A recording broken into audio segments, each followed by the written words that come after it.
सोचिए अगर किसी के दिन की शुरुआत ही मतलब ऐसी हो जो शरीर को एक फैट बर्न करने वाली मशीन में बदल दे। हम्म। आज हम एक ऐसे ही विषय पर बात करने वाले हैं। हमारे हाथ एक फिटनेस पॉडकास्ट की स्क्रिप्ट लगी है जिसका नाम है मेटाबॉलिज्म बूस्टिंग मॉर्निंग रूटीन। बिल्कुल। और इसका दावा दावा बड़ा मजबूत है। ये कहता है कि अगर डाइटिंग और वर्कआउट के बाद भी किसी का वजन हिल नहीं रहा, हाँ, जो बहुत लोगों के साथ होता है। बिल्कुल, तो शायद असली खिलाड़ी उनका मेटाबॉल जो सोया हुआ है। और ये रूटीन उस सोए हुए खिलाड़ी को जगाने की जादुई चाबी है। और जो बात मुझे इसमें सबसे दिलचस्प लगी वो ये है कि ये शरीर और दिमाग को अलग अलग नहीं देखता। हाँ, ये मानता है कि दोनों एक साथ काम करते हैं। हर शारीरिक आदत के पीछे एक मानसिक ट्रिगर है। तो कहानी शुरू होती है बिस्तर से उठते ही।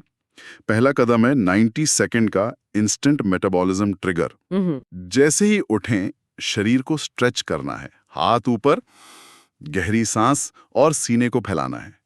स्क्रिप्ट के मुताबिक ये छोटा सा काम शरीर को एक वेकअप सिग्नल भेजता है अच्छा। कि चलो अब फैट बर्निंग मोड चालू करने का समय आ गया है। लेकिन क्या 90 सेकंड की स्ट्रेचिंग सच में इतना बड़ा बदलाव ला सकती है? देखिए, फैट बर्निंग मोड कोई स्विच तो है नहीं जो 90 सेकंड में ऑन हो जाए। हाँ, वही तो। लेकिन हाँ, ये एक बहुत शक्तिशाली मनोवैज्ञानिक शुरुआत है। ये सिर्फ मांसपेशियों को जगाने के बारे में नहीं है, ये इरादे के साथ दिन शुरू करने के बारे में है। मतलब एक मानसिक तैयारी की तरह। बिल्कुल। जब आप सचेत रूप से अपने शरीर को जगाते हैं तो आप अपने दिमाग को भी ये संदेश देते हैं कि अब एक्शन का टाइम है। एक तरह से दिन के लिए वार्म अप हो जाता है। ठीक है, तो ये एक मानसिक तैयारी है। इसके ठीक बाद आता है दूसरा कदम, गर्म पानी और नींबू। इसे script belly fat melting combo कहती है। हाँ हाँ, बड़े आकर्षक नाम है। है ना? दावा है कि ये लिवर को साफ करता है और पाचन को दौड़ाता है। लेकिन क्या ये सिर्फ एक ट्रेंड नहीं है? क्या वाकई नींबू पानी से फैट पिघल सकता है? फैट पिघलना थोड़ा बढ़ा चढ़ाकर बोला गया शब्द है, पर इसके पीछे का सिद्धांत ठोस है। अच्छा। रात भर सोने के बाद हमारा शरीर डिहाइड्रेटेड होता है। सुबह गर्म पानी पीना शरीर के अंदरूनी सिस्टम को धीरे से जगाने जैसा है। और नींबू इसमें विटामिन सी और एंटीऑक्सीडेंट्स जोड़ता है जो लिवर के फंक्शन में मदद करते हैं। तो ये सीधे तौर पर फैट नहीं पिघलाता, बल्कि उस सिस्टम को तैयार करता है जो फैट मेटाबॉलिज्म के लिए जिम्मेदार है। मतलब ये शरीर की मॉर्निंग सर्विसिंग जैसा हो गया। बिल्कुल सही, आपने सही शब्द पकड़ा, मॉर्निंग सर्विसिंग। तो अंदरूनी सिस्टम को जगा दिया। अब स्क्रिप्ट कहती है कि हमें बाहर निकलकर सनलाइट थेरेपी लेनी चाहिए।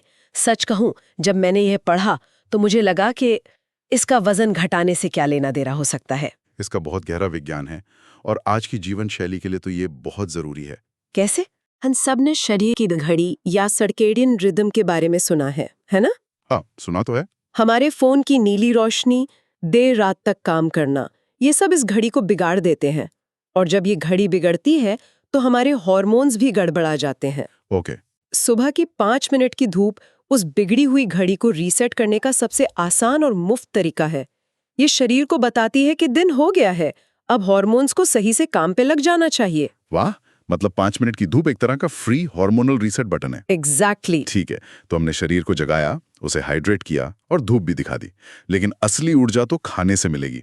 अब सवाल यह है कि सुबह सुबह ऐसा क्या खाया जाए जो दिन भर के लिए फैट बर्निंग मोड ऑन कर दे। स्क्रिप्ट यहाँ पारंपरिक भारतीय नाश्ते जैसे पराठा या चाय बिस्कुट पर सवाल उठाती है। हाँ, जो कि ज्यादातर घरों में होता है। पनीर भुर्जी।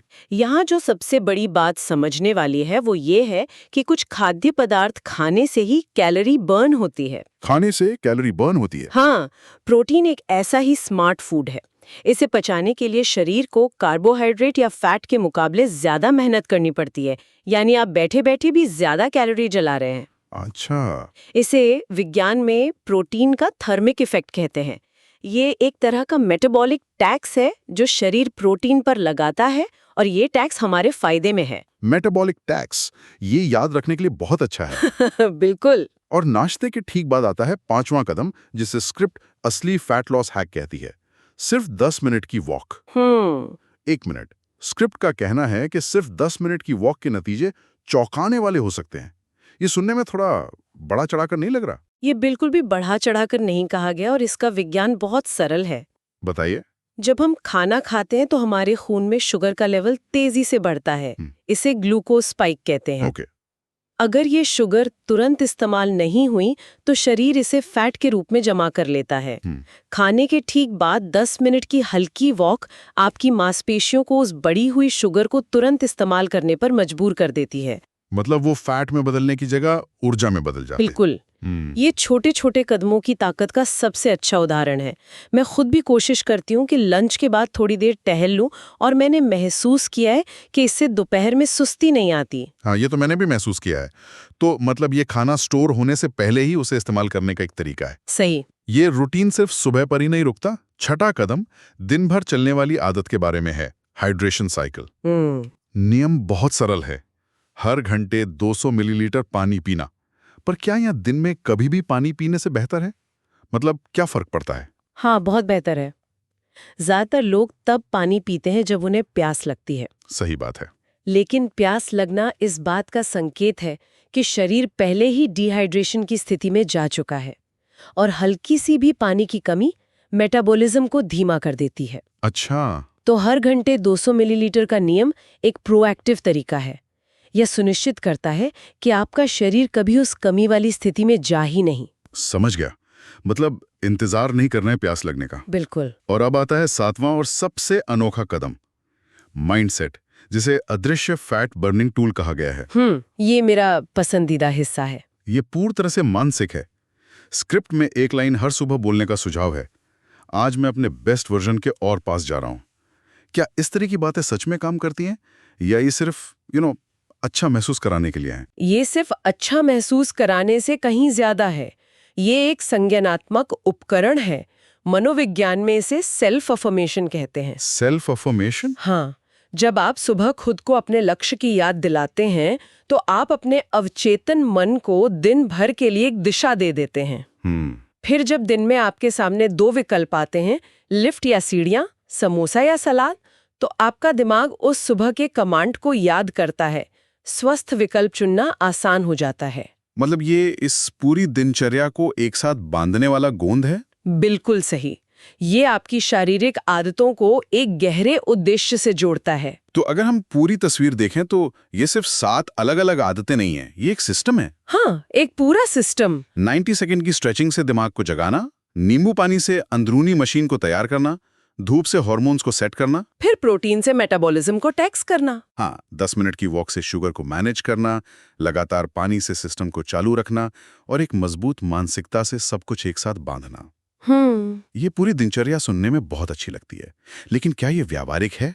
मतलब एक व्यस्त जीवन शैली वाले व्यक्ति के लिए सुबह सुबह ये सब करना कितना संभव है? ये एक बहुत महत्वपूर्ण सवाल है। हाँ। मुझे नहीं लगता कि इसका उद्देश्य परफेक्शन है।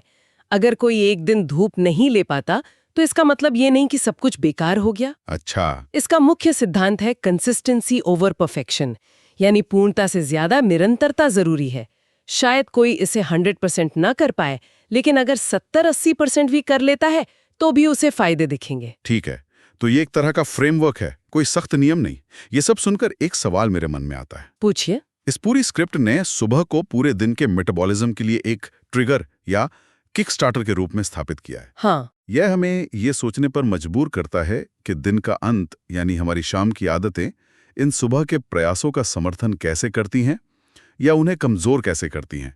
बहुत अच्छा सवाल है। अगर कोई इस शानदार सुबह की दिनचर्या का पालन करता है लेकिन रात को देर तक जागता है, तनाव में रहता है या खराब नींद लेता है, तो क्या सुबह के लाभ कम नहीं हो जाएंगे? बिल्कुल हो जाएंगे। ये सामग्री एक शक्तिशाली शुरुआत देती है, लेकिन ये हमें उस पूरे 24 घंटे के चक्र पर विचार करने के लिए भी छोड़ देती है जो स्थायी परिणामों के लिए जरूरी हो सकता है। मतलब सुबह की नींव पर दिन की इमारत कैसे खड़ी होती है, ये शायद अगला सवाल है। हाँ, बिल्कुल। एक अच्छी सुबह एक अच्छी रात की नींद के बिना अधूरी है।